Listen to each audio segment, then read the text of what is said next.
प्रियमनं गमदापहारं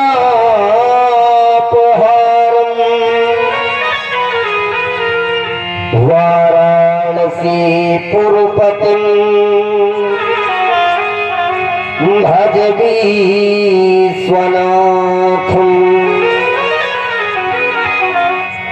श्री राम राम रघुनंदन राम राम, श्री राम राम भरता ध्वज राम राम, श्री राम राम वर कर कस राम राम, श्री राम राम शरणं भव राम राम। अतुलित बलधामं स्वर्ण शैलाभदेहं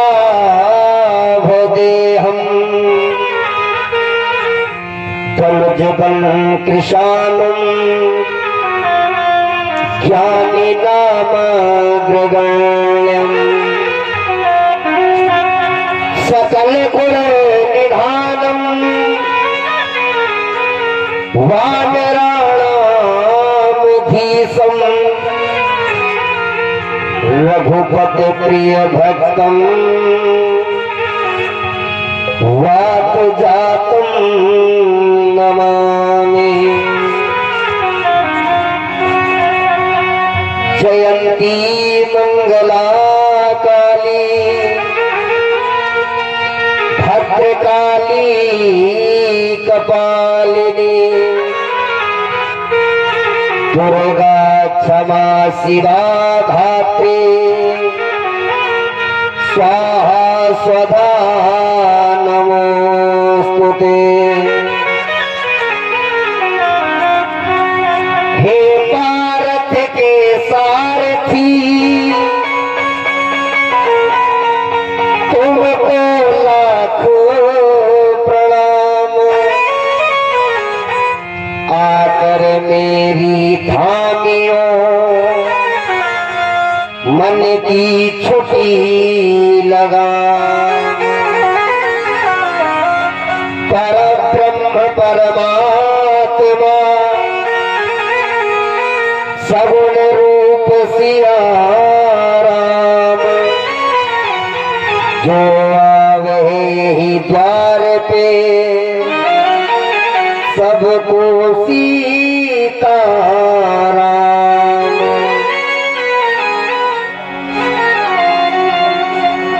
सबको राधे श्याम। प्रभु भगवान की जय हो, सियावर रामचंद्र की जय हो, उमापति महादेव की जय हो, हनुमान जी महाराज की जय हो, सच्चे दरबार की जय हो, भोजपुर धाम की जय हो। अखंड कोटि ब्रह्मांड नायक अकारण कारण करुणा बलवालय परमात्मा श्री राम जी के पावन चरणारविंदों में प्रणाम करते हुए। भैया ये पंखा बंद कर दो, आवाज डिस्टर्ब कर रहा है, माइक में आवाज आ रही है। देवादिदेव महादेव की पावन छत्र छाया में और भगत बाबा के पावन पुनीत स्थान पर हम सभी ग्रामवासी एवं क्षेत्रवासियों के पावन सहयोग के द्वारा साप्ताहिक श्रीमद् भागवत कथा और श्री राम कथा का भव्य आयोजन चल रहा। आज उसी आयोजन का पंचम दिवस है। पंचम दिवस की रात्रिकालीन वेला में मंच का शुभारंभ हो श्री राम कथा के द्वारा, लेकिन उससे पूर्व बड़ी श्रद्धा के साथ, भाव के साथ, भक्ति के साथ लेंगे परमात्मा का नाम। और उससे पहले हमारे आदरणीय मास्टर साहब जी कुछ कहना चाहते हैं, पहले उनको सुन लिया जाए, बाद में भगवान की कथा शुभारंभ करेंगे।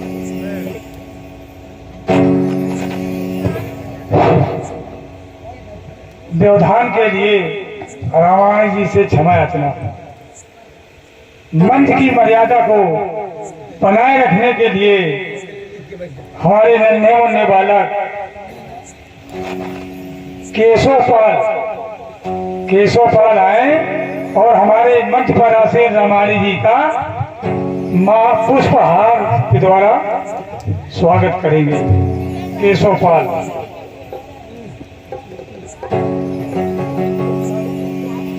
इसके बाद छोटू माने साहिल पाल आए और हमारे रामायण जी का माल्यार्पण के द्वारा स्वागत। इसके बाद इसी श्रृंखला में हमारे मानस पाल आए और रामायण जी का स्वागत। इसके बाद दीपक पाल आए और माल्यार्पण के द्वारा स्वागत। अनिल पाल उधमपुर आए और कहा है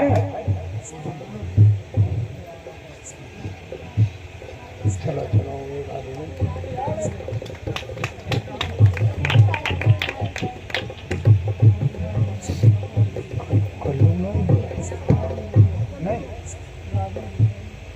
इसके बाद इसी कड़ी में राजन पाल आए और हमारे रामायण जी का माल्यार्पण के द्वारा स्वागत।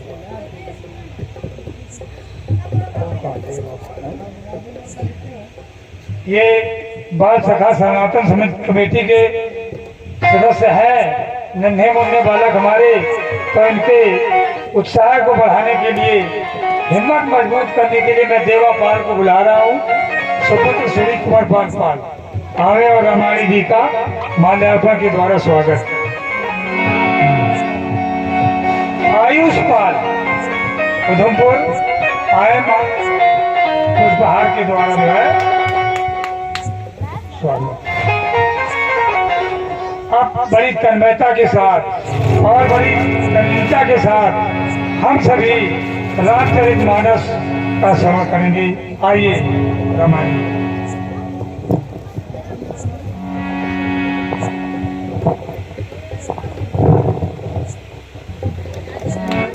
सच्चे दरबार की जय हो। एक बार जोरदार तालियां बजा दीजिए इन छोटे छोटे बच्चों के लिए। सच बताएं, कल भी मैंने बताया था, बड़ा सौभाग्य होता है जिस घर के आंगन में छोटे छोटे बच्चे हो। और हम भी ये जानते हैं कि जब आप लोग नहीं आते तब कई पंडालों में मैंने देखा कि सबसे पहले छोटे छोटे बच्चे जाकर के शोभा बढ़ाते हैं। आज तो ये छोटे हैं और आगे वाले समय में मैं परमात्मा से यही प्रार्थना करूंगा कि छोटे न रह करके बड़े बड़े पदों पर आसीन हो करके भगवान की कृपा के द्वारा अपने इस गांव का, अपने इस क्षेत्र का और अपने माता पिता का नाम रोशन करें। यही आशीर्वाद इन छोटे छोटे बच्चों को आए। बड़ी दिव्य श्री राम कथा हम सभी लोग श्रवण करेंगे, लेकिन उससे पहले बड़े भाव के साथ में, भक्ति के साथ लेंगे परमात्मा का नाम। सभी लोग ताली बजा करके गाएं।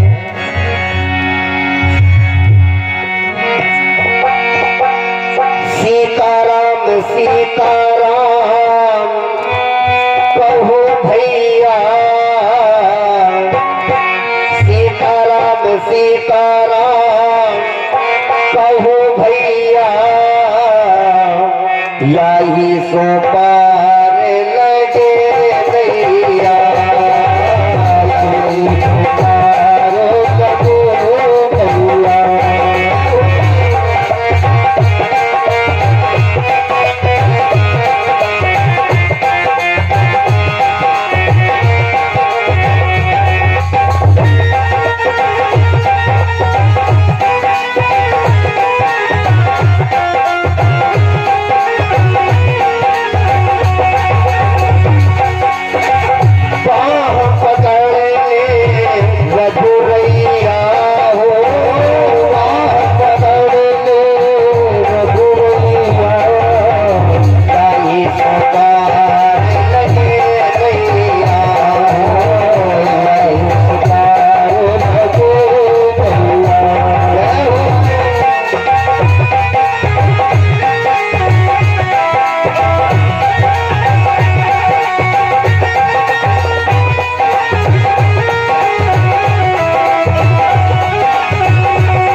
थे, देखा सब जग निर्धना,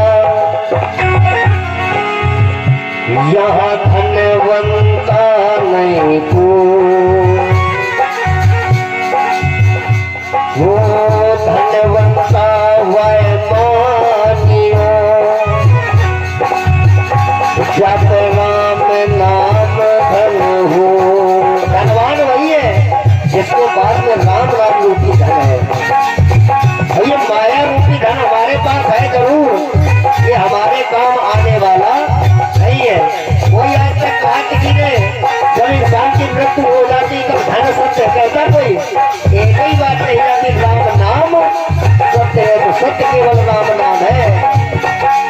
ये हम नहीं कह रहे, बल्कि भगवान शंकर ने भी कहा है, उमा कहो अनुभव अपना, सत्य हरि भजन जगत सब सपना। इसलिए भगवान का भजन करे बड़े भाव के साथ में। जो नारायण द्वार जाते हैं, जो नारायण द्वार जाते हैं, झोली अपनी भरी पाते हैं, झोली अपनी भरी पाते हैं। जय से धनवान बनो भैया हो, जय से धनवान बनो भैया। सीताराम राधे श्याम कहो भैया हो, सीताराम राधे श्याम कहो भैया, सीताराम सीताराम कहो भैया, सीताराम सीताराम कहो भैया।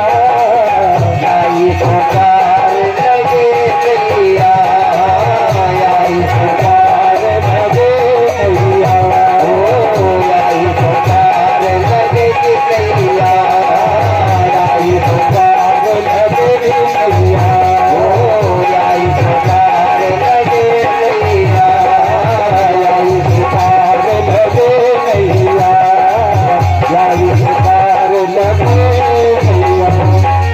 बोलो सियावर रामचंद्र की जय हो। बड़ी श्रद्धा के साथ हम सभी ने भगवत नाम संकीर्तन किया। किसी ने एक बार गोस्वामी जी से पूछा, महाराज राम नाम की महिमा क्या है? गोस्वामी जी ने कहा, राम नाम की महिमा हम नहीं बता सकते। ये है तो केवल दो अक्षरों का नाम, पहला रा और दूसरा मा। इन दो अक्षरों में क्या है ये हम नहीं बता सकते। तो उसने सोचा जब गोस्वामी जी नहीं बता सकते हैं तो लाओ जाकर के राम जी से पूछे, राम जी बताएंगे। राम जी से पूछा, प्रभु आपके नाम में है क्या? राम जी बोले, अगर मेरे नाम का प्रभाव पूछ रहे, मेरे नाम का गुण पूछ रहे तो हम भी नहीं बता सकते। गोस्वामी जी ने भी कह दिया, राम न सके नाम गुण गाई, कहो कहाँ तक नाम बढ़ाई। राम जी कहते हैं, मैं अपने नाम का गुणानुवाद स्वयं नहीं गा सकता हूँ, लेकिन एक संत ऐसे हुए जिन्होंने राम नाम की महिमा के कुछ छंदों को लिखा। अब जरा वो छंदों को ध्यान से सुनना कि राम के नाम में क्या ऐसा है उन छंदों में समाया। और उन छंदों में जितने भी हमारे भारत के तीर्थ हैं, सारे तीर्थ भी समाये हुए। बड़े ध्यान से सुनना। एक बार अयोध्या जाओ, दुई दुई बार द्वारिका जाओ, तीन बार जाएंगे त्रिवेणी में नहाओगे। अच्छा, इतने से भी मन न भरे तो और फिर आगे बढ़ जाओ। 4 बार चित्रकूट, 9 बार नासिक में, 12 बार जाए बद्रीनाथ घूम आओगे। इतने से भी मन ना भरे तो और आगे बढ़ो। कोटि बार काशी, केदारनाथ रामेश्वर, बार बार जाए फिर बद्रीनाथ घूम आओगे, लेकिन जितने फल हो तो सब तीर्थों में जाए थे, उतने फल होते एक राम नाम गाए थे। जो फल हमें आपको तीर्थों में जाने से मिलेंगे, वही फल हमारे आपके इस पावन ग्राम उधमपुर सीतापुर में भगवान की कथा चल रही, आ करके बैठ करके भगवान की कथा को सुनेंगे, तो सुनने के बाद में वो फल हमें आपको इसी ग्राम में इसी पंडाल में मिल जाएगा। कई जगह लोग पूछ रहे थे महाराज भगवान की कथा सुनने से मिलता क्या है, तो ये तो हम भी नहीं बता सकते कि राम जी की कथा सुनने से मिलेगा क्या। लेकिन एक बार की एक बात याद आ गई कि राम जी की कथा या भागवत जी की कथा हो, अगर मन से सुनेंगे तो उस कथा के बीच से कुछ ना कुछ हमें आपको जरूर मिलेगा। एक बार एक गांव में कथा हुई, जब कथा हुई तो पूरा गांव कथा सुनने के लिए जाता था, लेकिन उसी गांव में एक सेठ जी रहते थे, उन्हें भगवान की कथा से कोई मतलब नहीं, दिन भर अपनी दुकान चलाए, शाम के समय घर में आ जाए। एक दिन पत्नी ने कहा सुनो, बड़ा सौभाग्य होता है जब किसी गांव में भगवान की कथा होती है, और उससे भी बड़ा सौभाग्य होता है कि उस गांव के लोगों का जो भगवान की कथा उनको सुनने का अवसर मिला। दुर्लभो मानसो देही देही नाम क्षणभंगुरा। ये जो मानव जीवन हमें आपको मिला है, ये देवताओं को भी दुर्लभ है।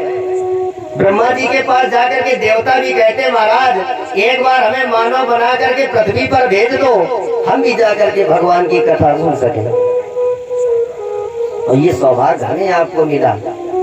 पत्नी ने कहा कि आप घर में दिन भर रहते, दुकान चलाते रहते हो, अब केवल भगवान की कथा के 2 दिन बचे, जाओ इन 2 ही दिन में कुछ सुनिया जो तुम्हारे जीवन में काम आ जाए।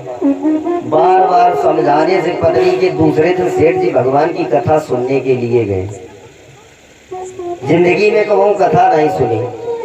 गांव से निकल के आए तो जिस जगह पंडाल लगा था वैसे यही मान लो जैसे अपने यहाँ लगा है। थोड़ी दूर पे सड़क, बेचारे आए, आकर के सड़क पर खड़े हो गए और पंडित जी कथा कह रहे थे। पंडित जी की निगाह पड़ी कि पूरे पंडाल में सब लोग बैठे हैं, बड़े मन से कथा सुन रहे हैं, लेकिन ये कोई व्यक्ति सड़क पर खड़ा हो करके केवल पंडाल की तरफ देख रहा। कारण क्या है? काफी देर तक देखते रहे, पंडित जी से रहा नहीं गया। पंडित जी ने इशारा किया आओ आओ, इसने इधर उधर देखा, कोई दिखाई नहीं पड़ा। सेठ जी ने सोचा कि हो सकता है कि पंडित जी हमें ही को बुला रहे हो। ये जा करके पंडाल में पहुंचा और उस पंडाल में जाकर के बीच में खड़ा हो गया। फिर पंडित जी ने देखा बड़ा अजीब आदमी, पहले सड़क पे खड़ा, वहां से बुलाया तो पंडाल में खड़ा हो गया। पंडित जी ने कहा बैठो बैठो, इधर उधर देखा कोई खड़ा नहीं, हम ही खड़े, बैठ गए। बैठने के बाद में 3 घंटे कथा हुई, बढ़िया टेंट का खंबा मिल गया, उड़क गए, सो गए। आरती हुई, जब प्रसाद बटा तो लोगों ने उठाया, अब क्या लेते चलो घर। जिस लोग उठ करके घर के लिए जाने लगे, पंडित जी ने बुलाया अब प्रसाद तो लिए जाओ। पास में आए, प्रसाद लिया, प्रसाद लेकर के घर में आए। पत्नी ने पूछा आज पहली बार भगवान की कथा सुनने गए थे, क्या सुनने को मिला? सेठ जी बोले ज्यादा तो कुछ नहीं सुनो। बोले क्या सुनो? सबसे पहले पंडित जी ने कहा आओ आओ। हम जाके पंडाल में खड़े हो गए। फिर पंडित जी ने कहा बैठो बैठो, बैठ गए। टेंट का खंबा था, उड़क गए, उड़क के सो गए। बोले फिर जब घर आने लगे तो बोले प्रसाद तो लिए जाओ। पत्नी बोली हो सकता कि तुम्हारे जीवन में पहली बार तुम भगवान की कथा सुने गए, यही बातें मूल मंत्र बन जाए तो ये सोच लो कि यही मंत्र है। आज से केवल तुम यही 3 बातों का जाप करो। सुबह शाम उठते बैठते बस 3 ही बातें चिल्लाएं, आओ आओ, बैठो बैठो, प्रसाद लिए जाओ, कोई बात नहीं। अच्छा, एक दिन गांव में चोर आए चोरी करने के लिए। सेठ जी का घर देखा, चोरों ने सोचा लाओ यहीं चोरी करी जाए। एक चोर बोला कि सबसे पहले हम जाएंगे चोरी करने। तो बोले तुम अच्छा यहीं खड़े रहो, ये कही रहा जाने के लिए, तो जाने दो। पहला चोर जैसे ही घर के अंदर गया तो सेठ जी वही 3 बातें रखे। चोर ने सुना कि यहाँ कोई जग रहा है, वो कह रहा आओ आओ। दौड़ के बाहर आया, दूसरे को बताया कि कोई जग रहा है अंदर। बोले काहे? जैसे ही हम घर के भीतर गए वो कह रहा था आओ आओ। दूसरों बोले तुम डरा गए, हम जा रहे हैं। दूसरा घर के अंदर गया, जिस समय दूसरा जाकर के पहुंचा सेठ जी बोले बैठो बैठो। वो पीछे भाग करके आया, बोले सही कह रहा था कि कोई जग रहा है। तीसरे ने कहा तुम दोनों डरते हो, हमारे साथ में चलो। तीनों इकट्ठे हुई के गए। जैसे घर के अंदर पहुंचे सेठ जी बोले प्रसाद तो लिए जाओ। तीनों खुबड़ी के बल सेठ जी के पैर में पड़े। महाराज पहली दाएं आए थे चोरी करन, तुम सब जाने गए हो तो छोड़ दो। सेठ जी उठे उठ करके कह रहे हैं ये बताओ तुम हाओ कौन हो? अब चोर कहाँ, तुम सब जान गए हो कि पहले जो आया उससे कह रहे थे आओ आओ, दूसरा आया उससे कह रहे बैठो बैठो। तुम तीनों आए तो कह रहे थे प्रसाद लिए जाओ, आज माफ कर दो, आज की बात कबहू नहीं यही थे। पत्नी दौड़ के आई, पता नहीं इतनी शोर कहाँ से आ रही। पत्नी ने पूछा ये कौन? सेठ जी बोले हमें खुद ही नहीं पता है, हम तो बस वही 3 बातें रट रहे तो ये कह रहे कि तुम जान गए हो। चोरों ने सारी बात बताई, हम चोरी करने के लिए आए थे। पहला आया तो इन्होंने कहा आओ आओ, दूसरा आया उससे कहा बैठो बैठो। जब हम तीनों आए तो हमसे कहा प्रसाद लिए जाओ।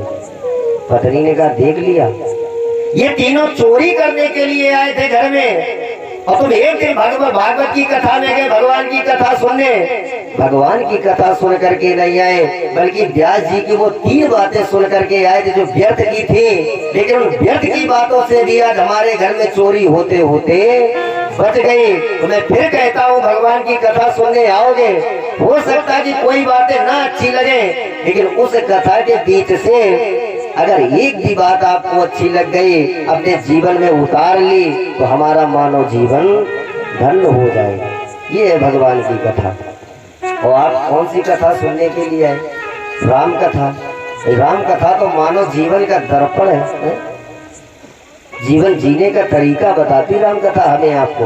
भागवत जी की कथा सुन रहे, ये कथा तो मरने के बाद काम आती है, वियोगी कथा है। लेकिन राम कथा रास्ते में चलना सिखाती है, समाज में बैठना सिखाती है, एक दूसरे के प्रति प्रेम करना सिखाती है। बहुत राम कथा में छिपा है, लेकिन हम लोग घर में रखे तो रामचरितमानस है, लाल कपड़े में बंद किए। बहुत बड़ी गलती करते हैं। कम से कम रामचरितमानस जिसके घर में है, हो सके 5 दोहे तो रामचरितमानस के प्रतिदिन हमें आपको पढ़ने चाहिए। 5 दोहे ना पढ़ सके तो कम से कम 11 चौपाइयां फिर भी पढ़नी चाहिए। लेकिन सब लोग भूल गए, केवल रामचरितमानस को रख दिया। पूजा तो की जा रही, लेकिन रामचरितमानस का पाठ नहीं किया जाता। जिसके घर मानस की प्रति है, जिसके घर में रामचरितमानस रखी है, तो सच बताएं उसे घर से भूत डरा करते। जिसके घर में रामचरितमानस रखी है, और अगर उस घर में रामचरितमानस का रोज पाठ होता है, तो वहां पर कभी आसुरी शक्ति प्रवेश नहीं कर सकती। इतनी रामचरितमानस में हमारे आपके अच्छे अच्छे गुण समाये हुए हैं। राम कथा में प्रवेश करते हैं। बड़ा दिव्य प्रसंग कल हम सभी लोग श्रवण कर रहे थे। एक धर्मात्मा राजा दशरथ के यहाँ परमात्मा ने अंशों के साथ अवतार लिया। अच्छा सही बताना, प्रश्न कौन सा चल रहा था? परीक्षा की याद है? नहीं याद है। एक बार मास्टर साहब एक जगह हम कथा कहीं नहीं गए, होता है, ध्यान नहीं दिया होगा।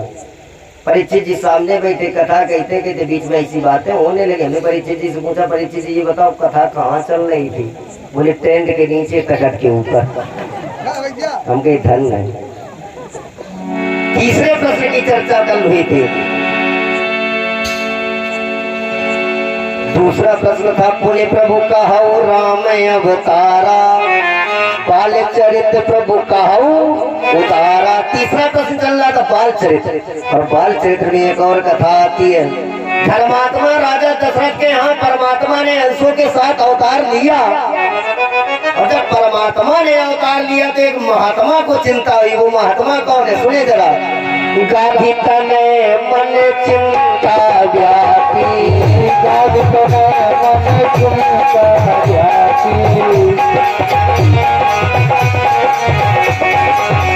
गाधी तने मन चिंता व्यापी, गाधी तने मन चिंता व्यापी, हरि बिनु मरई मन से चल पाती, हरि बिनु मरई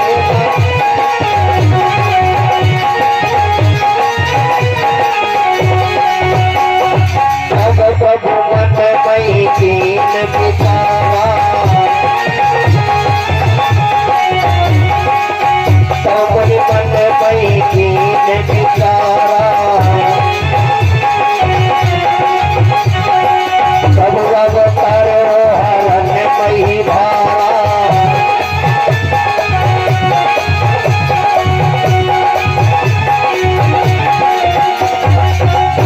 एक महात्मा को चिंता है, वो महात्मा है कौन? बोले गाधी तने मन चिंता व्यापी,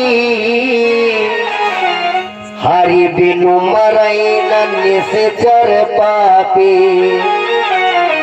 महात्मा विश्वामित्र को चिंता हुई। अच्छा, विद्वान श्रोता बैठे हैं, एक संत का धर्म क्या होता है? चिंता करना या चिंतन करना?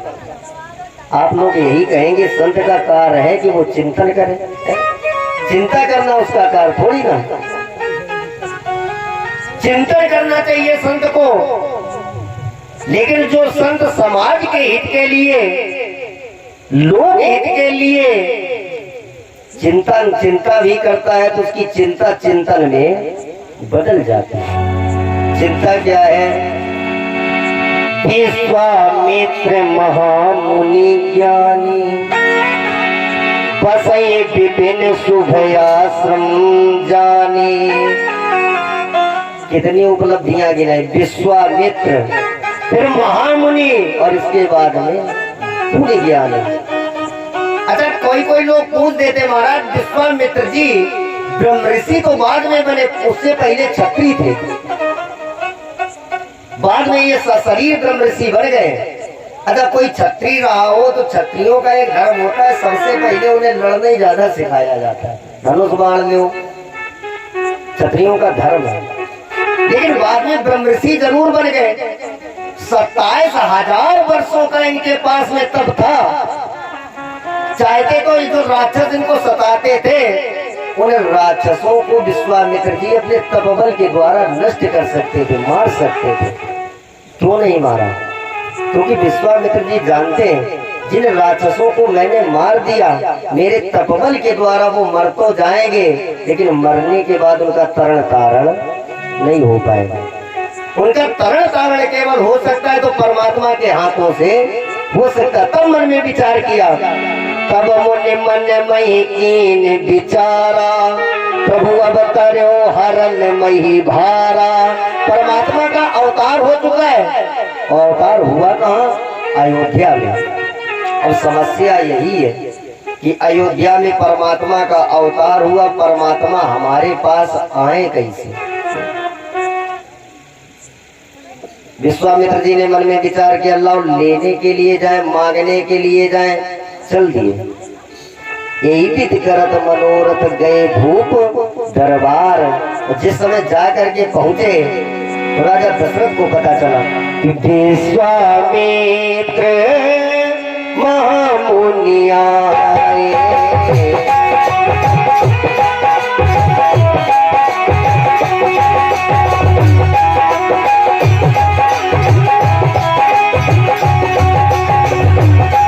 लोगों ने जा करके बताया,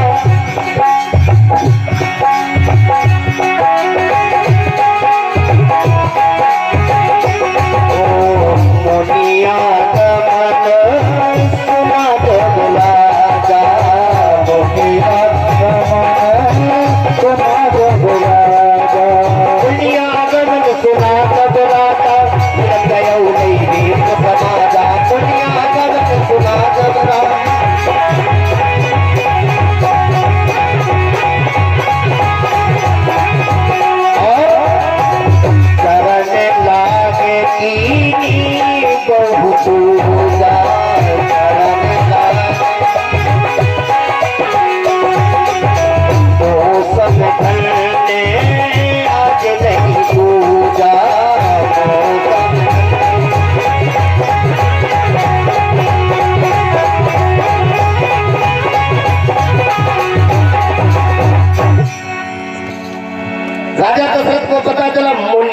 आगमन सुना जब राजा।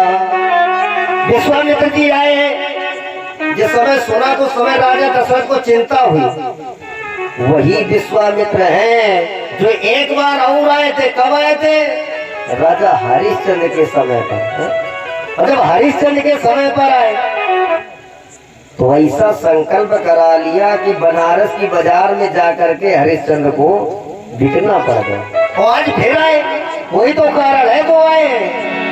मिलने गयो लई विप्र समाजा। ब्राह्मणों को लेकर के गए।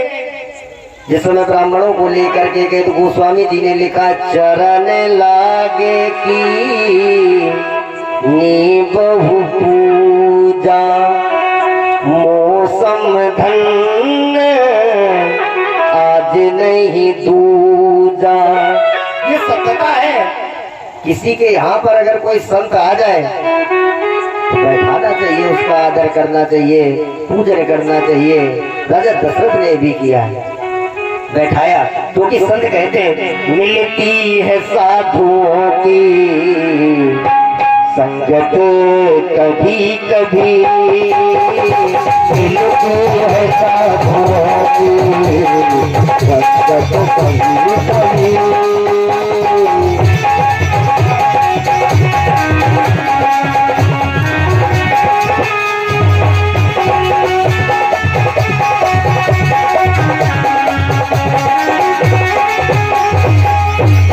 मिलती है साधुओं की संगत कभी कभी, मिलती है साधुओं की संगत कभी कभी, मिलती है तो ये मन की, मिलती है ये तो मन की संगत कभी कभी।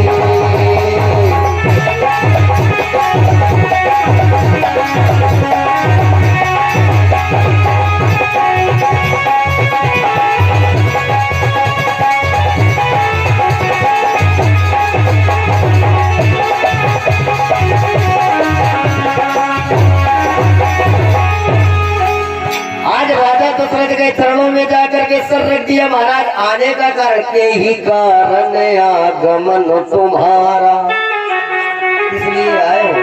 अच्छा यही का है, पहले पूछा। राजा दशरथ जानते हैं हम ही पहले पूछ ले, अगर हमने न पूछो तो हरिश्चंद्र की तरह ये पहले बोल पड़े तो फिर हम फंस गए। पूछ लिया यही कारण आगमन तुम्हारा। आने का कारण क्या है? विश्वामित्र जी ने कहा, राजन अगर आने का कारण पूछ रहे हो तो एक कारण है। बोले क्या कारण? सुनो महाराज कि मैं यज्ञ जिस समय करता हूँ दुख मुझको निश्चर देते हैं। मैं यज्ञ करता हूँ दुख मुझको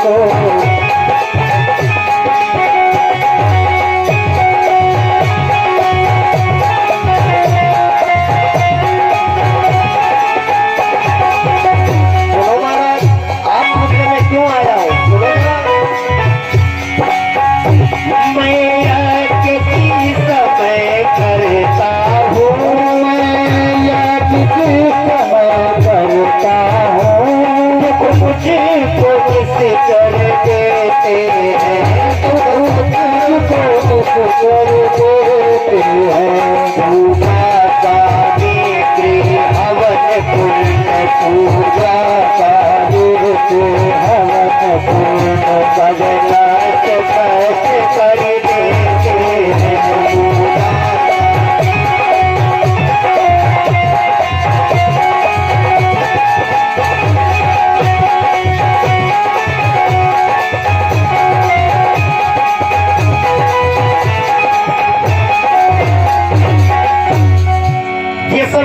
करके भगवान का भजन करता हूँ, राक्षस आकर के सोल गुर करने कर लगते हैं। मैं यज्ञ करने के लिए हवन कुंड बना करके तैयार करता हूँ, आकर के राक्षस उस हवन कुंड को तोड़ जाते हैं।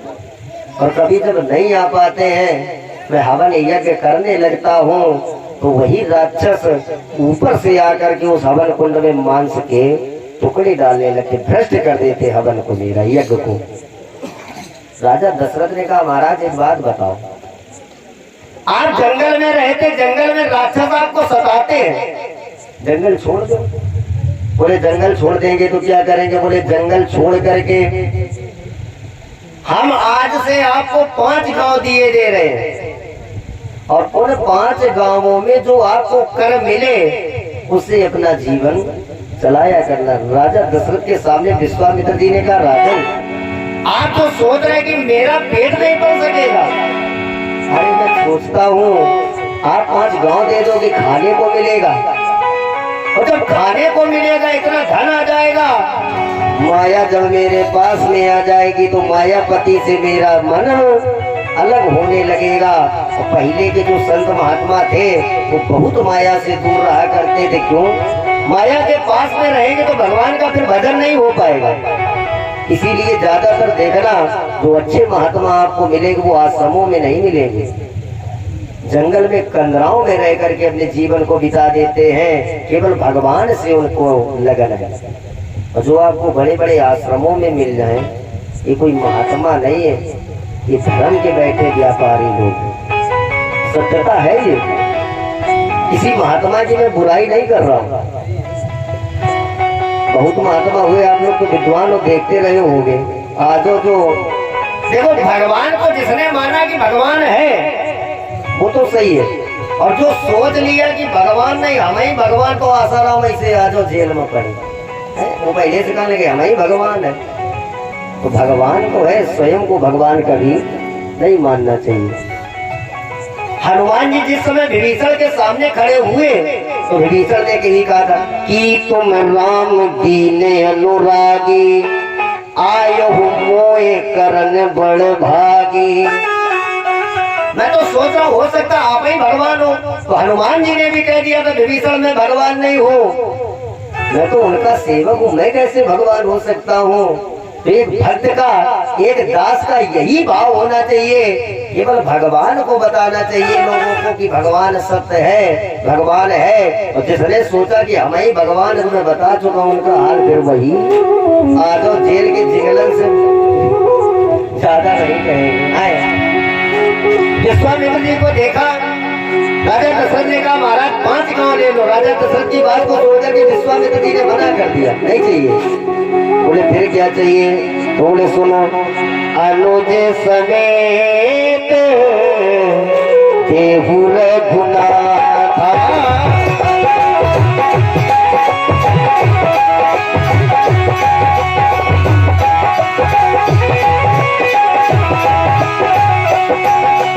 अनुज समेत देहु रघुनाथ, सर्वजना भूत सनाथा।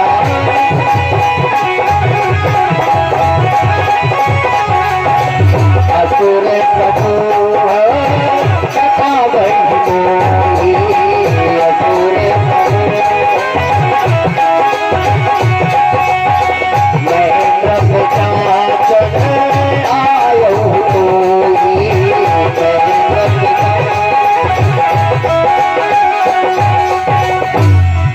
अनुज समेत देहु रघुनाथा। ने देखा, देख करके कहा महाराज क्या मांग रहे? अनुज समेत देव रघुनाथा, राम को दे दो, और राम का मन मेरे आश्रम में लगा रहे, इसलिए राम के साथ में छोटे भाई को भी मुझे दे दे। जैसे राजा दशरथ ने सुना, सुनने के बाद में कहा महाराज आपने सोच समझ करके नहीं मांगा।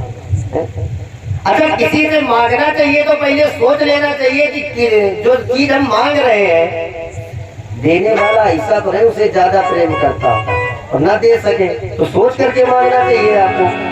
सब सुख प्रिय मोए प्राण की नाही, लेकिन राम देते नहीं बने गुसाई। आप राम को मांग रहे, मैं राम को नहीं दे सकता। एक बात कहें,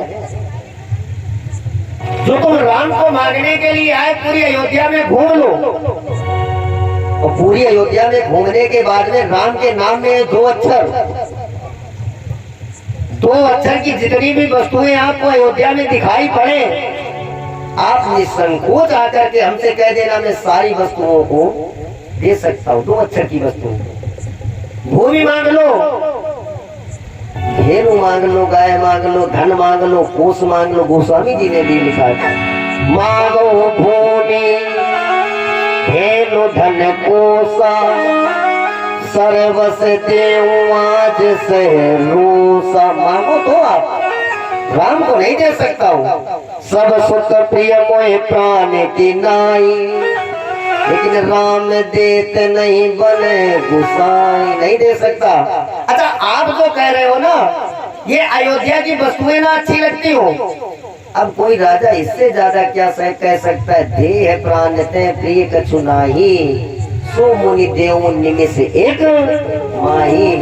मैं अपने देह को भी दे सकता हूँ। अरे आप मांगो तो मैं अपने प्राणों को भी दे सकता हूँ, लेकिन मैं राम को नहीं दे सकता हूँ। क्योंकि महाराज सच बताएं क्या कारण है। वैसे देखो तू चारों ही मेरे नैनों के तारे हैं। वैसे देखो तू चारों ही मेरे नैनों के तारे हैं। वैसे देखो चारों ही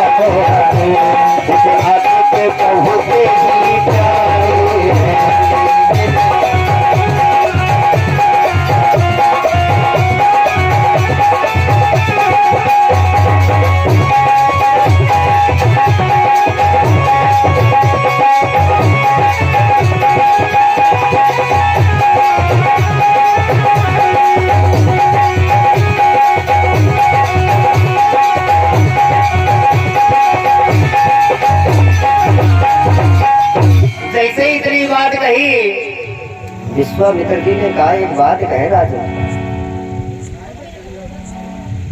जो आप मांग रहे हो, जो मैं मांगने के लिए आया हूँ, देना हो तो दे दे, नहीं तो सीधे सीधे मना करो। दाता ते सुनी भलो जो तुरंत दे जवाब। इतनी देर से इधर उधर क्यों घुमा रहे। भूमि मांग लो, धन मांग लो, कोष मांग लो, कुछ नहीं चाहिए। क्यों? एक संत के जीवन में ये सबको तो महा तो नहीं दे सकता है। मैं जिसे मांगने के लिए आया हूँ वही मुझे चाहिए। अगर ना दे सकते हो तो मुझे मना कर दो, मैं लौट करके चला जाऊँ। सुनो महाराज, अर्थ चाहिए, अर्थ कहते हैं पैसे को पैसा नहीं चाहिए। 4 प्रकार के पुरुषार्थ बताए गए, अर्थ धर्म काम मोक्ष, ये चारों नहीं चाहिए। सुनो महाराज, अर्थ चाहिए ना धर्म काम चाहिए, कौशल्या कुमार हमें राम चाहिए। कौशल्या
राम भरत ना दे देना, धोखे दे दिए, कह दिया अर्थ नाम नहीं।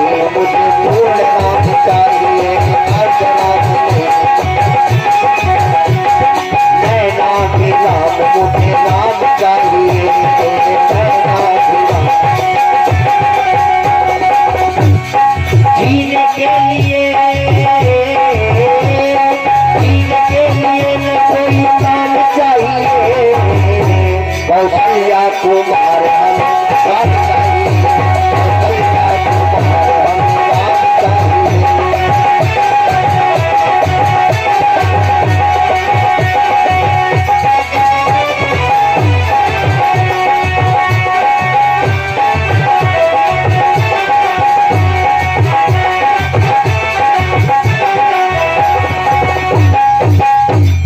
देना है तो केवल राम को दे दो और कुछ भी मुझे नहीं चाहिए। सच बताएं महाराज, उतनी देर से हम कह रहे हैं, आप मान ही नहीं रहे हो बात। अच्छा, हमारे जो समाज में सनातन धर्म में भिक्षा भी बताई गई, ये 3 प्रकार की भिक्षा है।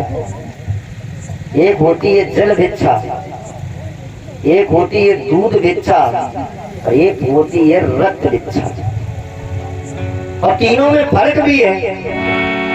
बिन मांगे मिले सो दूध जानियो, बिना मांगने से जो मिल जाए वो तो दूध है, और मांगे मिले सो पानी, बिना मांगने से जो मिल जाए वो दूध है। ये जो भिक्षा होती है ना, ये देने वाले को तो फलती है और लेने वाले को भी फलती है, दोनों के लिए अच्छी है।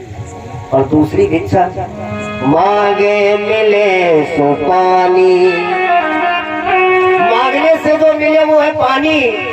और जो पानी जल भिक्षा है ना, ये देने वाले को तो फलती है लेकिन लेने वाले को नहीं फलती है।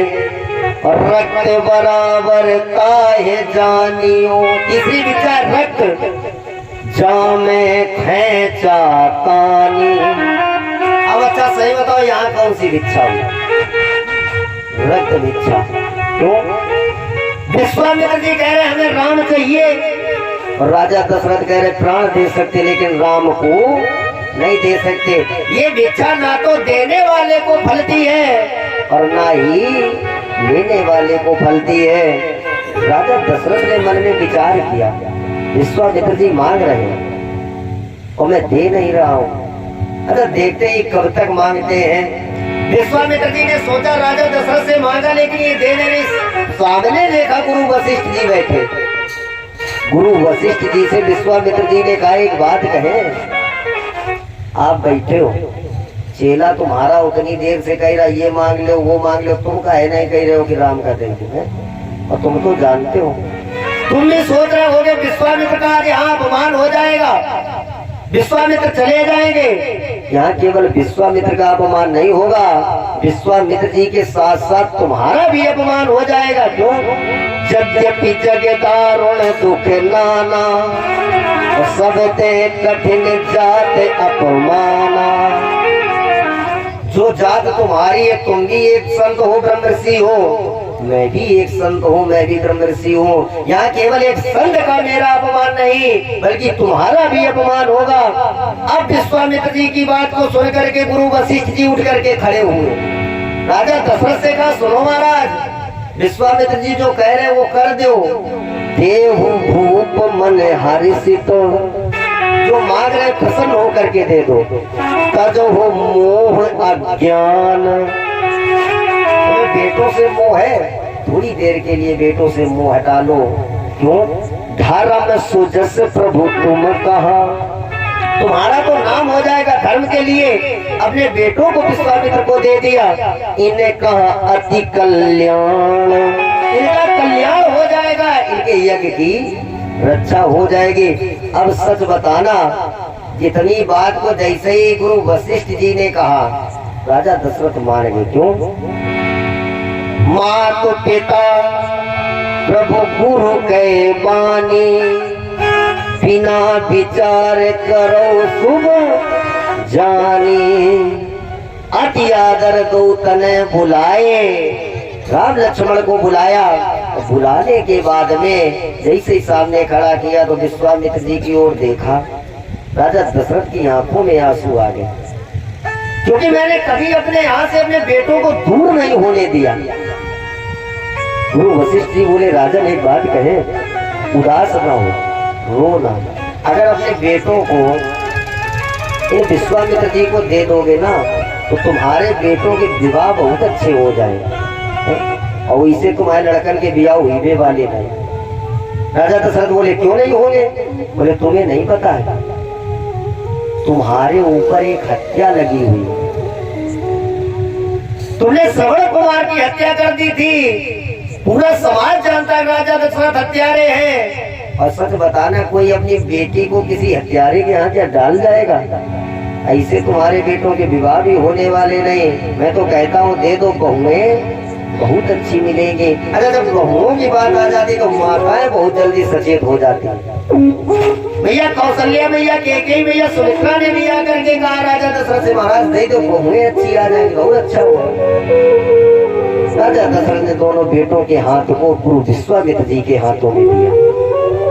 तुम मुनि पिता आन नहीं पूरी।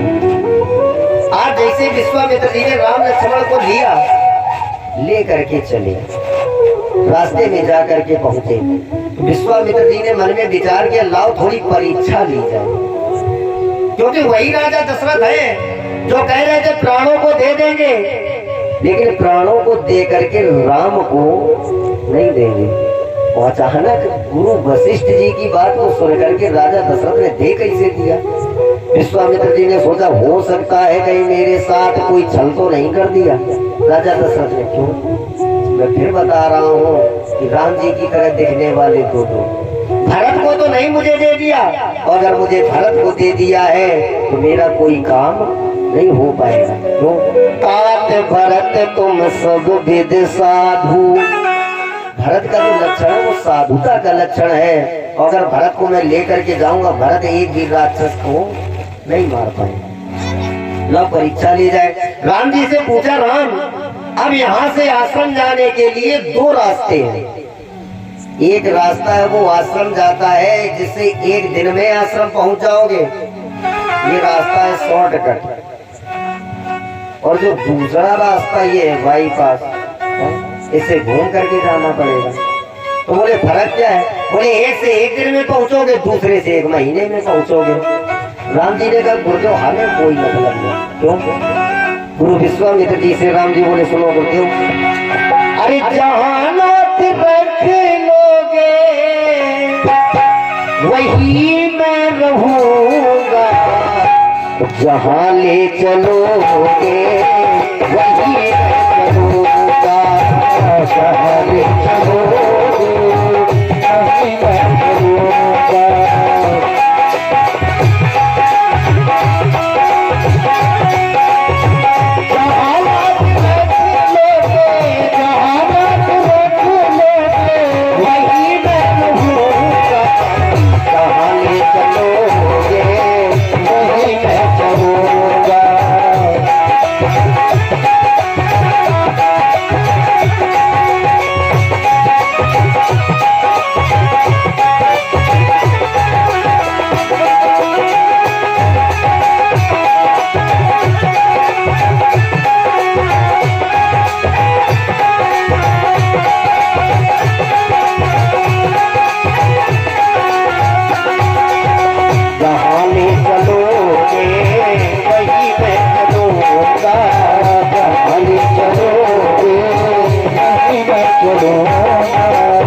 महाराज आप आगे आगे चलो, आपके पीछे पीछे चलता चलूंगा। विश्वामित्र जी ने मन में विचार किया, अब हम जान गए कि ये लक्षण केवल राम के हो सकते, राम के अलावा कोई ऐसी बात नहीं कहेगा। ये तो राम है, सही है। लाओ थोड़ा लक्ष्मणों का पहचान है, लक्ष्मण है या और कोई है? लक्ष्मण से पूछा, लक्ष्मण तुम बताओ किस रास्ते से चले? लक्ष्मण बोले पहले दोनों रास्तों में फर्क बताओ। ये जो शॉर्टकट वाला रास्ता है इसे एक दिन में पहुंच जाओगे, और जो लंबा रास्ता उससे देर में काहे पहुंचोगे? विश्वामित्र जी बोले लक्ष्मण जो जल्दी पहुंचने वाला रास्ता है वो सरल है, और जो लंबा रास्ता है जिससे देर में पहुंचोगे ना उसमें कंकड़ पत्थर बहुत है। बोले मतलब? उस रास्ते में राक्षस बहुत है, उस रास्ते में एक ताड़क वन पड़ता है, और उसी ताड़क वन में ताड़का जैसी राक्षसियां और मारीच सुबाहु जैसे राक्षस रहते हैं। लक्ष्मण बोले गुरुदेव बात कहे, रास्ता तो वही चलने में आनंद आता है जिस रास्ते में कंकड़ पत्थर कांटे मिले, उनको हटाते हुए चले तो ज्यादा आनंद आएगा। जान गए विश्वामित्र जी ये लक्ष्मण का गुण हो सकता है, लक्ष्मण का स्वभाव हो सकता है। अब किस रास्ते से चला जाए, बोले जो लंबा रास्ता है। जिस समय उस रास्ते से राम जी चले तो राम जी ने जाकर के देखा कि उसी रास्ते में हड्डियों के ढेर लगे और उन्हीं हड्डियों के ढेरों के आसपास बैठ करके संत महात्मा रो रहे। राम जी ने जिस समय देखा, देखने के बाद गुरु विश्वामित्र जी से पूछा, गुरुदेव ये हड्डियों के जो ढेर है ये ढेर किसके? इतनी बात को जैसे संत महात्माओं ने सुना, संत महात्मा कहने लगे, राम मैंने बहुत नाम तुम्हारा सुना, तुम एक चक्रवर्ती सम्राट राजा दशरथ के बेटे हो, लेकिन तुम्हारे पिता ने तुम्हें बोलना भी नहीं सिखाया। ये हड्डियां बता रही है, हड्डियां थोड़ी ना है। बोले फिर क्या है? आज भी हमारे सनातन धर्म में किसी का देहावसान हो जाए, मृत्यु हो जाए, शमशान घाट में जाकर के उसकी अंत्येष्टि क्रिया करके जो अस्थियां लेकर के आते, लोग उनको हड्डियां नहीं कहते। हमारे गांव की भाषा में भी कहा जाता तो क्या कहा जाता? फूल है, फूल कहते कि नहीं कहते? राम ये हड्डियां नहीं। बोले फिर क्या कहा? सुनो, ये फूल है जिसकी बगिया के माली शायद होता है।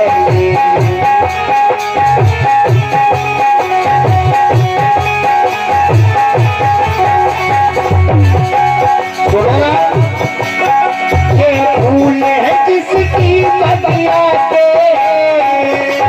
ये फूल है जिसकी बगिया के माली शायद होता है।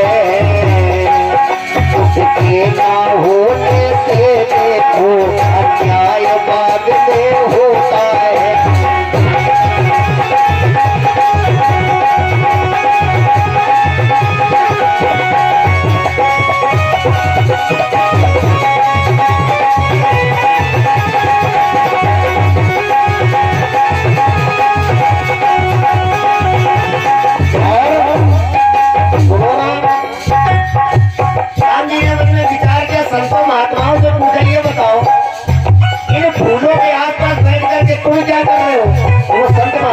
राम सुनो, मैं रहा हूँ बात उसकी,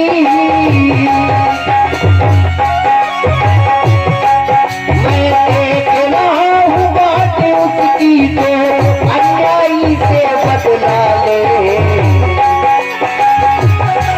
मैं उस व्यक्ति की रास्ता देख रहा हूँ जो आकर के अन्यायियों से, जिन्होंने ये फूलों को तोड़ तोड़ करके डाल दिया है, उनसे आकर के बदला ले। लेकिन अब तक ना कोई वीर हुआ जो प्योरा अगला पिछला ले। अब तक ना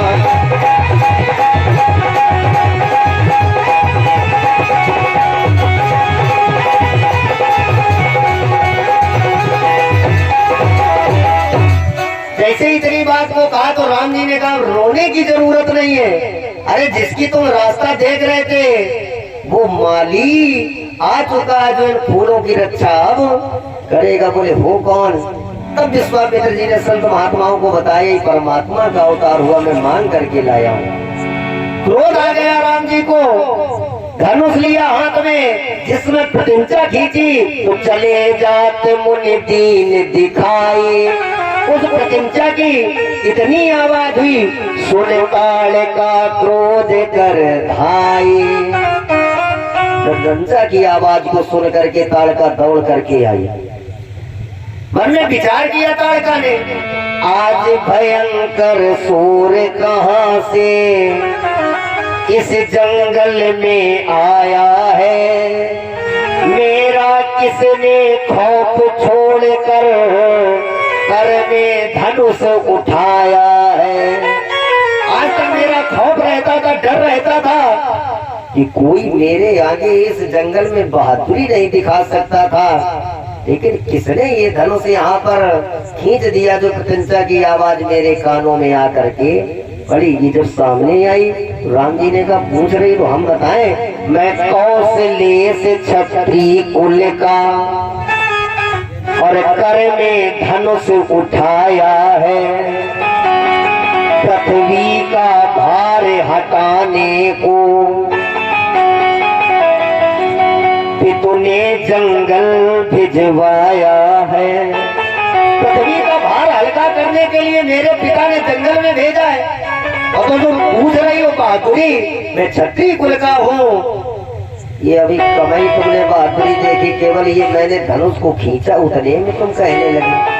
ताड़का बोली ऐसी बात नहीं है, एक बात कहे, देख के तेरी भोली सूरत, क्योंकि राम जी का स्वभाव भी अच्छा है और राम जी की सूरत भी बहुत अच्छी। ताड़का भी कह रही, सुनो, देख के तेरी भोली सूरत, कुछ तरस मुझे ये आया है, इस जंगल में जो भी आया अब तक उसको मैंने खाया है, लेकिन तुम्हें देख करके लग रहा है मार दिया जाए यार, छोड़ दिया जाए। राम जी बोले जितनी ताकत हो पहले तुम लगा लो। ये चिल्ला करके दौड़ी। विश्वामित्र जी बोले राम एनकाउंटर करो। राम जी बोले गुरुदेव नहीं कर सकते, काहे?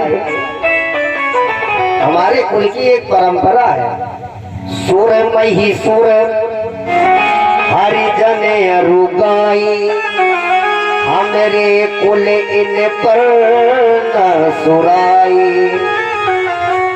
संत महात्माओं पर, ब्राह्मणों पर, गायों पर, स्त्रियों पर हमारे कुल में कोई हाथ नहीं उठा सकता। आप कह रहे हो कि इसे मारो, ये स्त्री है। विश्वामित्र जी बोले स्त्री तो है लेकिन ये राक्षसी है। राम जी बोले गुरुदेव राक्षसी है तो क्या हुआ, स्त्री तो है, हम नहीं मार सकते। विश्वामित्र जी बोले चलो कहाँ जहाँ से मांग के लाए छोड़िए भाई, जिस काम के लिए आए पहलो नंबर जवाब तुम पहले से कहने लगे कि नहीं मार सकते।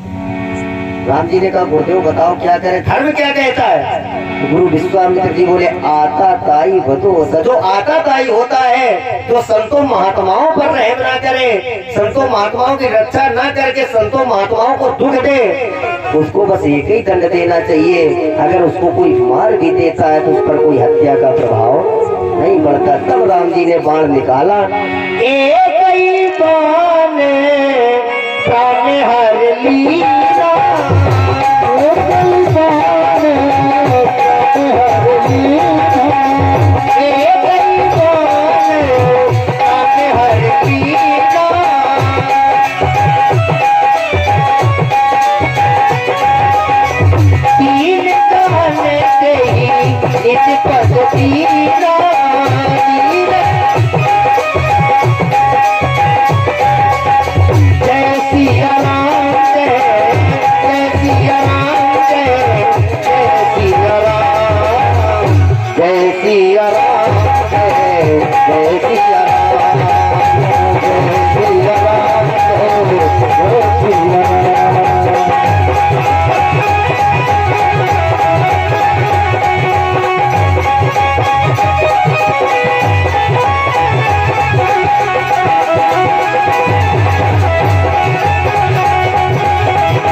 ताड़का का उद्धार किया। तीन जानते ही निज पद दीना, वैकुंठ का वास दिया। अब अच्छा यहाँ जरा देखना, अगर कोई राजनीति भी समझे तो राम जी से सीख ले।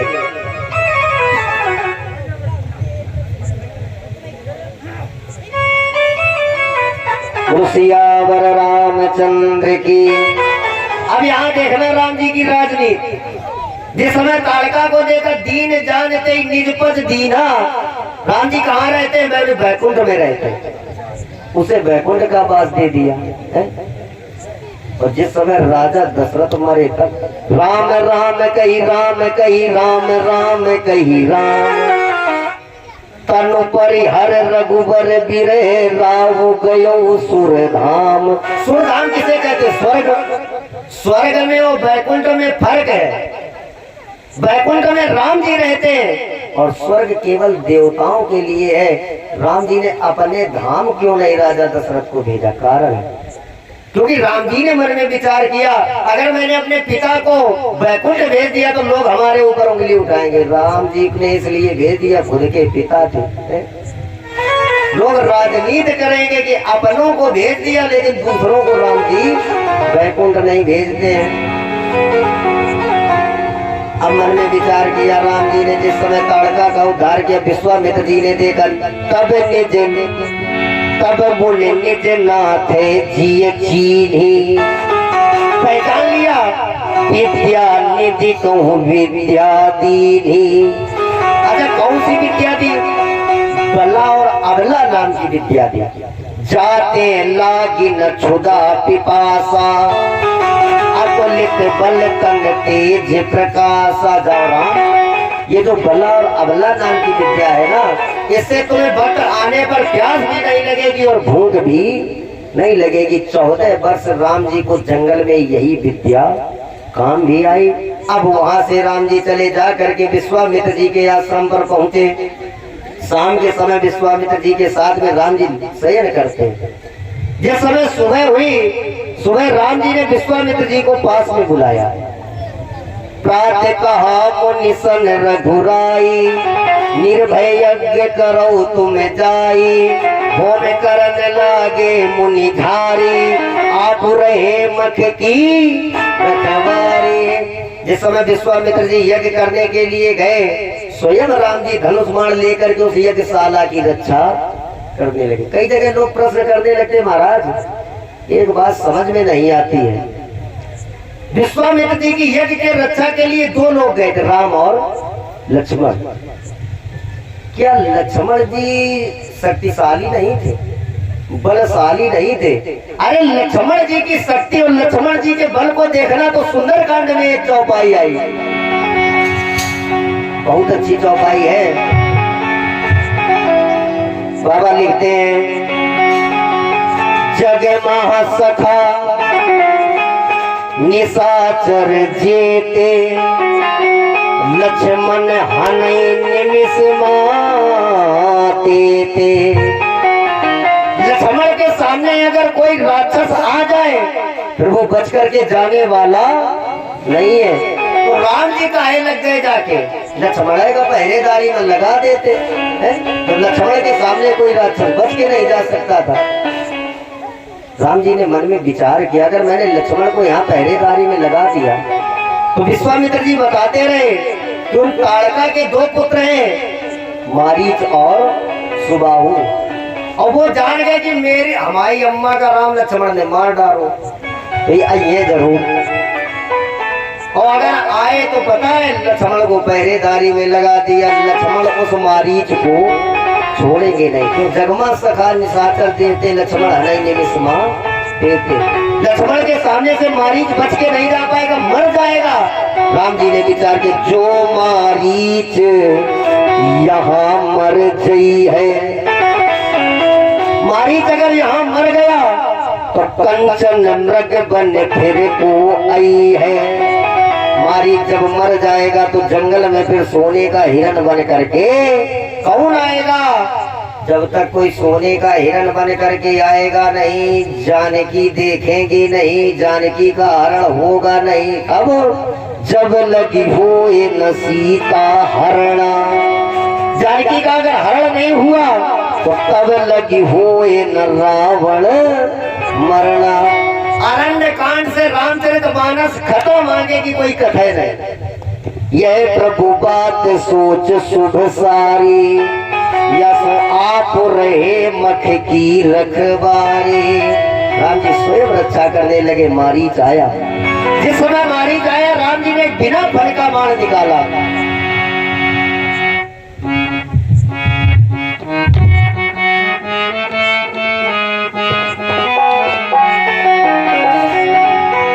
तीनों भगवान राम ते ही मारा, तीनों भगवान राम ते ही मारा।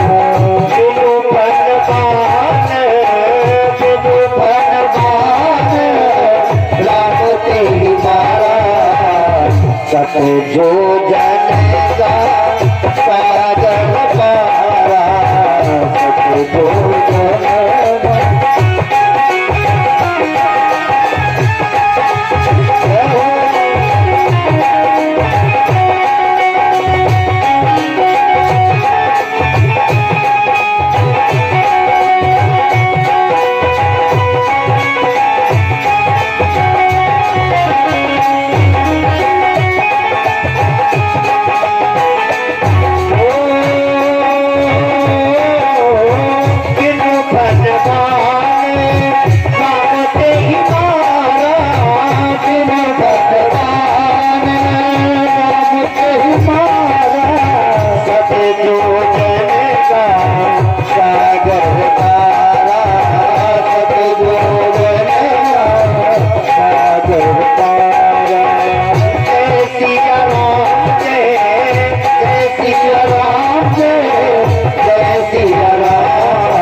सेना फन का बाण मारा, ये जा करके लंका में गिरा, सत जो जन का सागर पारा। जैसे जा करके लंका में गिरा, अब इसे राम के बाण की याद आई, ये राम राम चिल्लाए। जिस समय लंका में राम का नाम रावण ने सुना, दौड़ करके रावण आया, मेरे बैरी का नाम कौन लेने लगा यहाँ पे, मेरे दुश्मन का नाम कौन ले रहा है। पास में गया तो देखा ये पड़ा है, दर्द के कारण राम राम चिल्ला रहा है। वही सत्यता है, चलते रास्ते में अगर पैर में कांटा लग जाए तो मुंह से निकलेगा राम, सर में दर्द होने लगे तो मुंह से निकलेगा राम। 30 जनवरी को नाथूराम गोडसे ने महात्मा गांधी के गोली मारी, उन्होंने मुंह से निकलो राम। सत्यता है, जब दुख होगा तब राम का नाम याद आएगा। बस यही गलती हम आप करते हैं, दुख में तो राम का नाम लेते हो, लेकिन जब सुख होता है तब कभी राम का नाम कोई नहीं लेता। संत कहते हैं, दुख मां सुमिरन सब करें और सुख मां करे न कोई, और जो सुख मां सुमिरन करो तो दुख काहे को होए। अगर गाड़ में दर्द होने लगे तो रात भर राम राम चिल्लाते रहो। छेना रसगुल्ला खाद समय नहीं और राम से एक तुम वो खा लो। अब ये राम राम चिल्लाए, रावण दौड़ करके आया। रावण ने देखा, रावण ने पूछा, एक बात बताओ, रहता मेरे यहाँ, खाता मेरे यहाँ का है, पीता मेरे यहाँ का है, नाम मेरे बैरी का ले रहा है। मारीच बोला, यो बताओ तुम कितने पढ़े लिखे हो। रावण बोलो, हमसे पूछ रहे, 4 वेद 6 शास्त्र 18 पुराणों का ज्ञाता हूँ मैं। राधेश्याम रामायण में राधेश्याम जी ने भी कहा, मुझे सा पंडित मुझे सा योधा।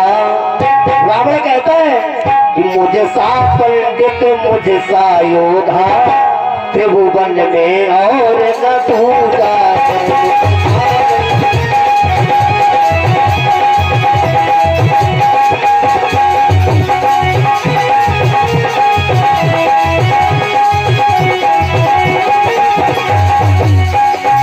मुझे सा पंडित मुझे सा योधा, त्रिभुवन में और न दूजा।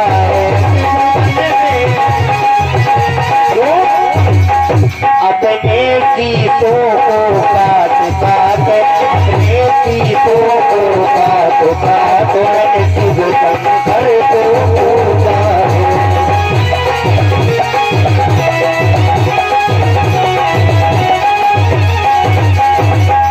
अरे मुझसे बड़ा ज्ञानी और मुझसे बड़ा योद्धा कोई हो ही नहीं सकता। तुम कह रहे कितने पढ़े लिखे, मारी बोलो तो वही तो नहीं जाना है।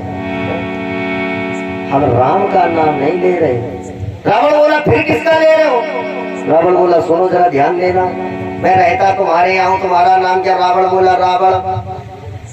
वो खाता तुम्हारी पत्नी के भाग्य से, वो भोजन भेज देती, उसका नाम क्या। रावण बोला, मंदोदरी। तो मैंने मन में विचार किया, जो रहता उसका एहसान मेरे, उसका मैं नमक खाता हूँ। तो मैंने पहले तुम्हारे नाम का पहला अक्षर निकाल लिया, रा, और फिर सोचा कि तुम्हारी पत्नी के भाग्य से खाता हूँ, भोजन भिजवाया करती है। फिर मैंने तुम्हारी पत्नी के नाम का पहला अक्षर निकाल लिया, माँ। अच्छा सही बताओ, कब तक हम रावण मंदोदरी चिल्लाए, टाइम लगता।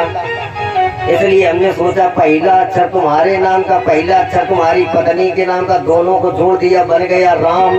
अब बताओ, तुम आओ, तुम्हारी पत्नी को नाम नहीं रहे, तुम्हारे बैरी को ले रहे। रावण बोलो, नहीं तो अभाव भाई पत्नी को रहेगा, जब तक जिंदा रहो तब तक चिल्लाओ। इधर सुबाहु आया, लक्ष्मण जी ने सुबाहु का अग्निबाण से उद्धार किया। उद्धार करने के बाद आज राम जी ने जाकर के गुरु विश्वामित्र जी से कहा, गुरुदेव मैंने आपके यज्ञ की रक्षा की, अब आपका भी धर्म करता है, कहता है कि आप भी यज्ञ की रक्षा करो। वैसे देखा जाए तो रामचरितमानस में 6 यज्ञ हुए। 6 यज्ञों में 3 यज्ञ सफल हुई और 3 यज्ञ असफल हो गए।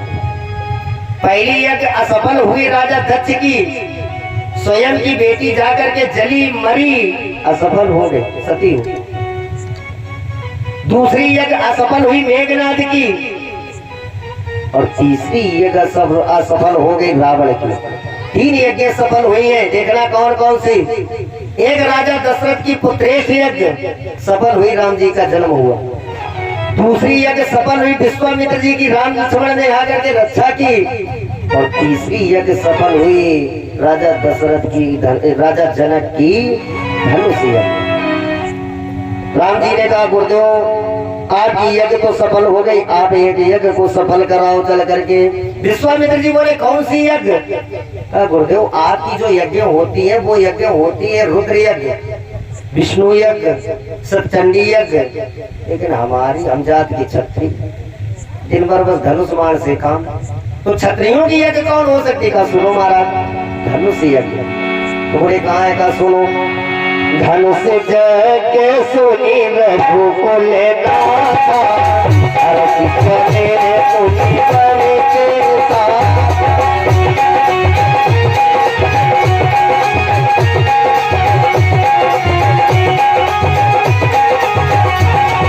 धनुष जग सुनी रघुकुल नाथा, धनुष हरषि चले मुनिवर के साथ, हरषि चले। धनुष जग सुनी रघुकुल नाथा, हरषि चले मुनिवर के साथ।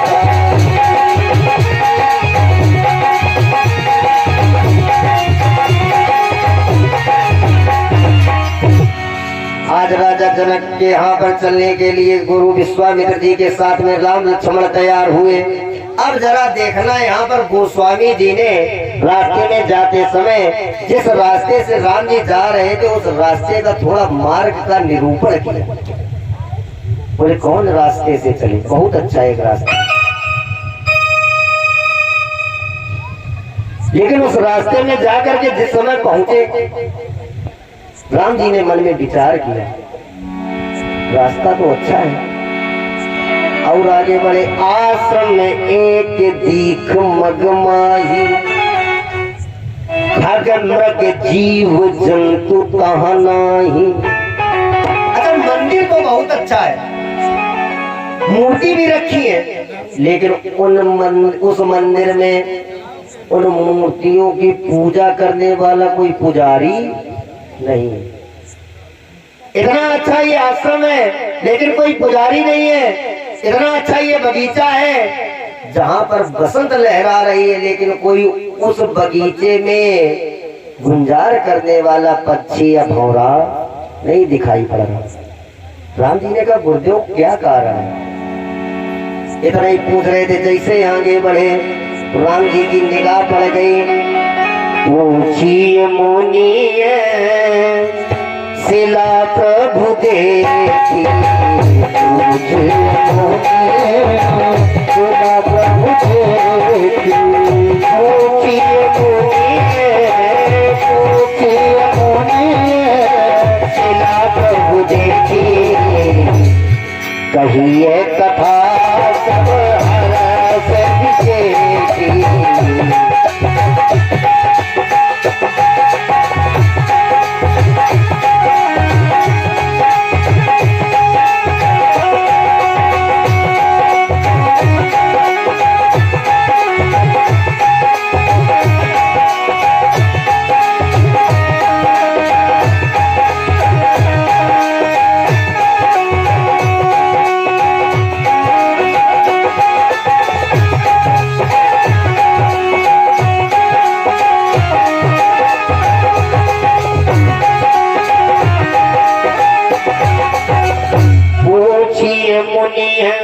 विश्वामित्र जी से राम जी ने हाथ जोड़ करके कहा शिला प्रभु देखी।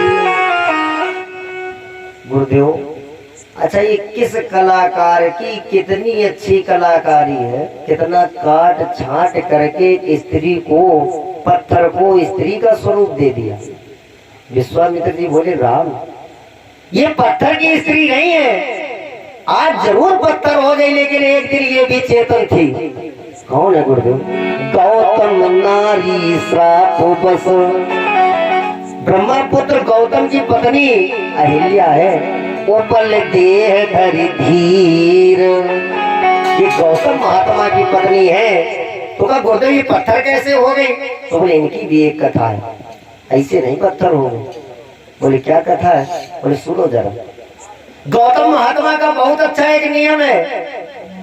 ब्रह्म मुहूर्त में उठते हैं, उठने के बाद में गंगा स्नान करने के लिए जाते हैं और गंगा स्नान करने के बाद में लौट करके अपने आश्रम में आते हैं। अच्छा एक बात बताएं, हमें बहुत अच्छी एक प्रसन्नता है, लोग यहाँ के बहुत अच्छे हैं, क्योंकि अगर कोई एक सिक्का भी डाल दे उसकी भी आवाज सुनाई पड़ जाएगी। इतने भाव से, इतने शांत बैठ करके भगवान की कथा सुने। एक बार जोरदार तालियां बजा लीजिए अपने लिए भी, क्योंकि इतने अच्छे श्रोता कहीं देखने को भी नहीं मिलते हैं। बहुत सी जगह जाते का हम का आज का 3 घंटा, अरे 3 घंटा का 9 दिन हो गई राम कथा। फिर वहां से लोग पूछत कहे महाराज सूप न खा के नाक कान का बैठे, जब तुम सुनोगे नहीं तो पता कैसे चलेगा। ये राम जी की कथा है। श्रोता बता ज्ञान निधि कथा राम के गुण। किसका नाम पहले आया? श्रोता पहले आया, वक्ता तो बाद में। वक्ता को मंच पर बैठा दो, श्रोता सुनने के लिए ना आए तो बताओ फायदे का। पहले आपका नाम आया। मैं कहता हूँ धन्य है ऐसे लोग जो भगवान की कथा इतने भाव के साथ में बैठ करके सुने। सुनाने का भी मन होता, वैसे कथा बहुत पीछे चल रही, लेकिन ये भी सोचते कुछ छूट ना जाए। मन में विचार किया, गौतम महात्मा का बहुत अच्छा नियम है। प्रतिदिन जाते गंगा स्नान करते, लौट करके आते शालिग्राम का पूजन करते। जब एक ही नियम बना लिया, इधर इंद्र ने मन में विचार किया, मैंने उस दिन भी बताया था, अगर कोई धर्म का काम करने लगता तो इंद्र की कुर्सी बहुत जल्दी डगमगा लगते, ये कमजोर है। इंद्र ने मन में विचार किया, गौतम महात्मा से अगर गंगा प्रसन्न हो गई और गंगा ने जाकर के परमात्मा से कह दिया, तो हो सकता परमात्मा कहीं कह दे गौतम महात्मा से, जाओ गौतम इतना तुम धर्म करते रहे हो, इतना सत्कर्म करते रहे हो, इतना भजन पूजन करते रहे हो, जाओ तुम इंद्रासन के हकदार हो, हमारी छुट्टी। तो बोले क्या करें? जितना नाम है गौतम महात्मा का उतना ही इनको बदनाम कर दिया जाए, ना लोग फिर इनका नाम लेंगे और ना हमें डर रहेगा। इसने सोचा क्या करें? बोले जो गौतम महात्मा है ये सुबह गंगा स्नान करने के लिए जाते ब्रह्म मुहूर्त में। नियम क्या है? बोले जिस समय ब्रह्म मुहूर्त में मुर्गा आवाज लगा देता, जान जाते सुबह हो गई, चले जाते गंगा स्नान करने के लिए। जब ये गंगा स्नान करने के लिए चले जाए, उतनी देर में जा करके हम गौतम महात्मा की जो पत्नी अहिल्या है उसके साथ में छल कर आए। लेकिन फिर इसने सोचा अगर सुबह के समय जाएंगे तो गौतम महात्मा हो सकता पहचान ले, आधी रात में चलो। बोले आधी रात में जाएंगे तो गौतम महात्मा घर छोड़ के नहीं जाएंगे। बोले फिर क्या करें? बोले इस काम के लिए हमें एक व्यक्ति की और जरूरत पड़ेगी। इंद्र दौड़ करके जा करके चंद्रमा के पास पहुंचा। चंद्रमा से कहा, चंद्रमा तो 16 कलाओं से अलंकृत है, थोड़ा मेरा काम कर दे। चंद्रमा बोला क्या काम करना है? बोले काम करो तो मुर्गा बन जाओ। चंद्रमा बोलो कुछ बड़े देखा नहीं मिलो, मुर्गा बन जाओ। अगर कोई से कोई कहे कि मुर्गा बन जाओ तो वो क्या कहेगा? पहले का 10-20 गाड़ी जरूर थे। वही किया। चंद्रमा बोला ये बताओ तुम्हें शर्म नहीं आ रही? हमसे कह रहे मुर्गा बन जाओ, किस लिए बन जाए? तो बोले हमें गौतम महात्मा की पत्नी के साथ में छल करना है। चंद्रमा बोला ऊंच निवास नीच कर टूटी है, देख ही न सको पराई विभूति। तुमसे देखा नहीं जा रहा है। बहुत समझाया, बात नहीं मानोगे तो पता तुम्हारे पद से तुम्हें बर्खास्त कर देंगे। बोले क्या करना? बोले सुनो कि तुम मुर्गा बन जाना, मैं गौतम बन जाऊंगा।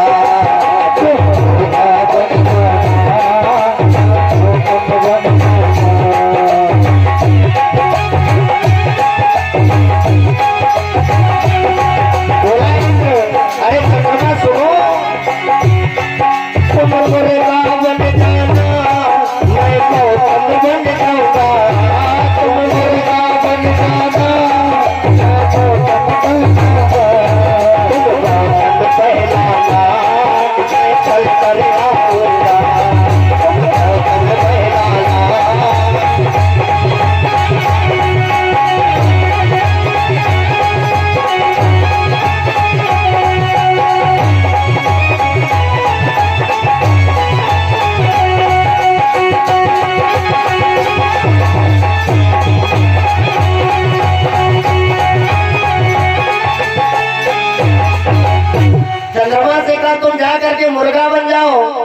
चंद्रमा भी जान गया अगर इसका काम ना किया तो मेरे पद से मुझे भी ये हटा देगा। चल दिया।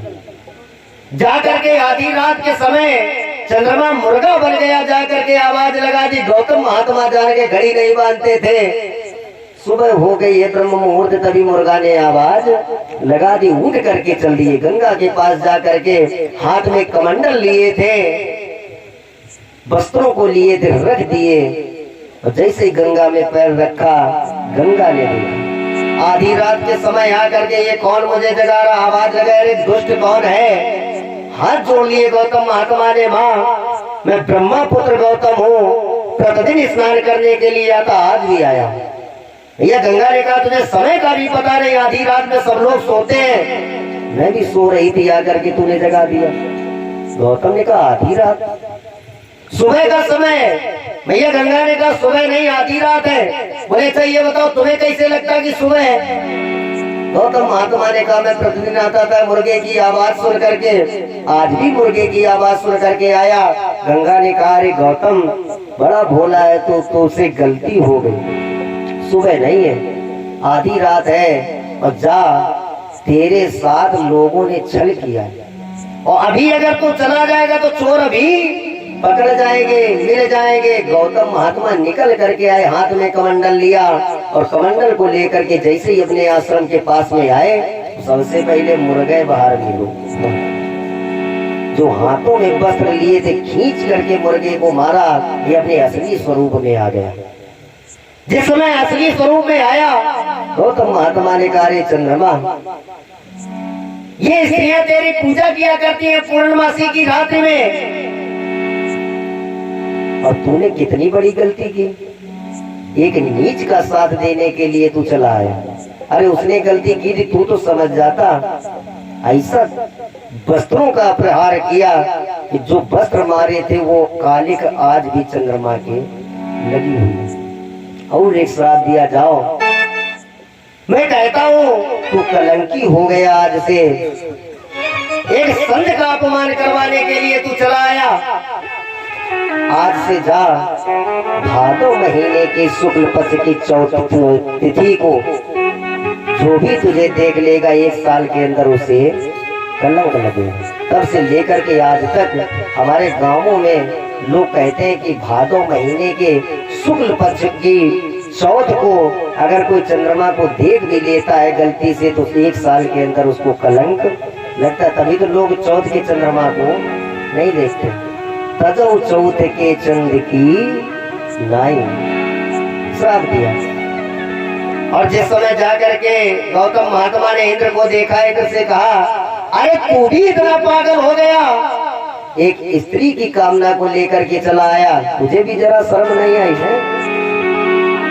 श्राप दे दिया, जा तू हजार ठग वाला हो जा। श्राप लगा, और श्राप देने के बाद में एक बात और कही, आज के बाद तेरी मूर्ति पूजा बंद।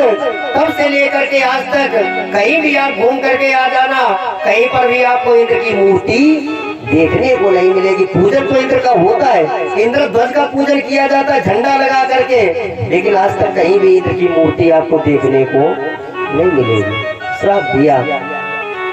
पत्नी अहिल्या को देखा, अरे तू भी पत्थर की बनी रही, तू भी नहीं पहचान पाई मैं हूँ या और कोई है, पत्थर की तरह सब कुछ देखती रही, तो जा तू भी पत्थर बन जा। तब से लेकर के अहिल्या आज तक पत्थर की पड़ी है। लेकिन राम एक बात समझ में नहीं आई, ना जाने कितनी बार इस जगह से मैं निकल करके गया, मेरे साथ में और भी लोग निकल करके गए, किसी को आज तक ये नजर नहीं आई, लेकिन तुम्हें क्यों नजर आई। राम जी ने कहा गुरुदेव बस यही तो फर्क है। अरे जिसे दुनिया नहीं देखती है उसे केवल मैं देखता हूँ। तभी तो भक्त कहते हैं कि कृपा की न होती जो आदत तुम्हारी, कृपा की न होती जो आदत तुम्हारी, उसमें ही रहती अदालत तुम्हारी,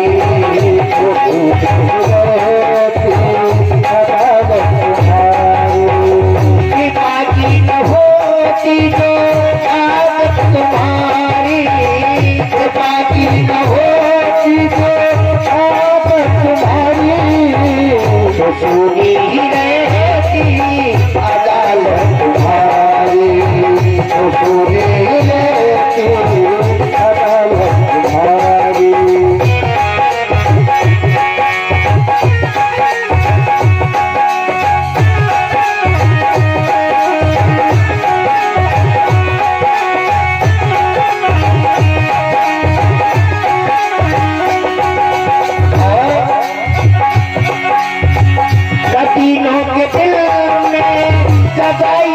पाते नदीनों के दिल में हूँ सदा तुम पाते नदीनों के दिल में सदा तुम ये पाते नदीनों के दिल में सदा तुम पाते हर दिल में होती हिफाजत तुम्हारी हर दिल में होती हिफाजत तुम्हारी बेटा की न होती तो आदत तुम्हारी बेटा की न होती तो आदत तुम्हारी।